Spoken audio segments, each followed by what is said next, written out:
មកទៀតហើយពុកម៉ែបងប្អូនទាំងអស់គ្នាថ្ងៃនេះនាំជាមួយនឹងមុខម្ហូបពិសេសទៅតាមទីជនបទណាបងប្អូនថ្ងៃនេះដែរគឺទិញបានផ្កាកផ្លោកហ្នឹងទិញដំបងគឺស្រស់ល្អណាស់ប៉ុន្តែដល់ពេលយើងមកទុកបានល្ងាចដល់ល្ងាចគឺស្វិតម្ដងតិចចឹងថ្ងៃនេះក៏មកស្លសម្លម្ជូរផ្កាកផ្លោកលាយជាមួយនឹងតកួនហើយនឹងត្រួយជាមួយនឹងត្រួយម្ជូរអំពិលខ្ចីបងបងប្អូនទុករយៈពេលតែ2ថ្ងៃ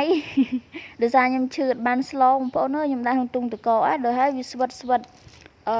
រយផ្កាអស់ដំបងឡើយគឺខ្ញុំយកត្រីឆ្អើររបស់យើងនឹងទៅដាក់ត្រាំទឹកសិនហើយខ្ញុំយកប្រភេទត្រីឆ្អើរតូចបែបនេះល្អិតចេះដោយសារវាមានតម្លៃធូរថ្លៃហើយរសជាតិវាក៏ឆ្ងាញ់ម្យ៉ាងដែរ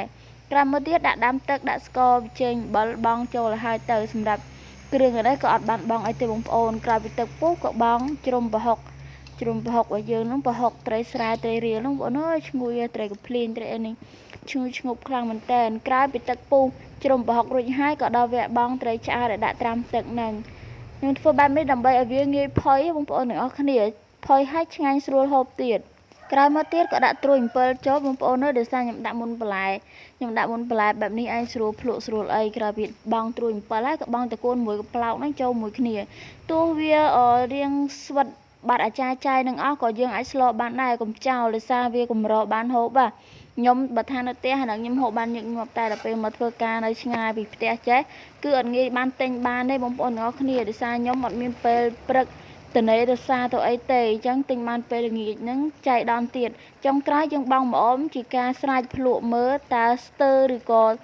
ល្មមឲ្យបងប្អូនភ្លក់មើលទៅបើថាអូខេហើយយើងបិទភ្លើងដួសដាក់ចានតែម្ដងទៅឥឡូវដល់វគ្គមកភ្លក់ម្ដងហើយបងប្អូនសម្រាប់ថ្ងៃនេះដែរអត់បានបញ្ចេញសម្លេងស៊ីនស្ដាប់ទេដោយសារខ្ញុំដាក់កង្ហាលពីមុខឮសម្លេងកង្ហាលខ្លាំងជាងសម្លេងខ្ញុំនិយាយពុកម៉ែបងប្អូនសម្លម្ជូរមុខនេះគឺញ៉ាំបាយម្នាក់ឯងពេលដំបូងឡើយទេទៅប្តីថាអត់បានមកបាយផ្ទះទេដោយសារថ្ងៃនេះខ្ញុំដាក់ច្បាប់កន្លែងការងារមួយថ្ងៃទៀតឈឺបងប្អូនក្រោយមកគេប្រេងបងប្អូនអើយបាយអស់ចិត្តចានហើយបានគេមកដល់អញ្ចឹងទៅមានអីបាយកំដរគេចុងក្រោយទៅហ្នឹងហើយបងប្អូនលទ្ធផលប្រេងប្រពន្ធចាឥឡូវនេះបាយមកហូបគឺហូបតែឯងមែនបងប្អូននិយាយផ្ដាអីផ្ដានិយាយរួមក្នុងការដែលខ្ញុំថតវីដេអូម្នាក់ឯងហ្នឹងគឺរៀបរាប់គ្រប់សពបែបយ៉ាងហ្មងតែសារចៃដន្យវីដេអូហ្នឹងវាលឺសំឡេងកង្ហាល់ខ្លាំងពេកណាបងប្អូនទាំងអស់គ្នាចាពុកម៉ែបងប្អូនបើសិនជាទិញបានការកំ pl ោកល្អកុំភ្លេចយកមកធ្វើសម្លម្ជូរដាក់ត្រួយអំពិលបងម្អមឈ្ងុយបែបនេះគឺឆ្ងាញ់មែនតើហើយមួយទៀតបើបានយកទៅបុកទៅគ្រឿងគឺកាន់តែពិសេសតែដោយសារខ្ញុំចៃដន្យខ្ញុំទៅឈឺប៉ែតគាត់ឲ្យតមអញ្ចឹងពុកម៉ែបងប្អូនចាំមានតែយកមកស្លបែបនេះទៅជូរជ្រះមាត់ឆ្ងាញ់មែនតើចាអរគុណពុកម៉ែបងប្អូនវីដេអូខ្ញុំមានតែប៉ុណ្្នឹងអរគុណជម្រាបលាបាយ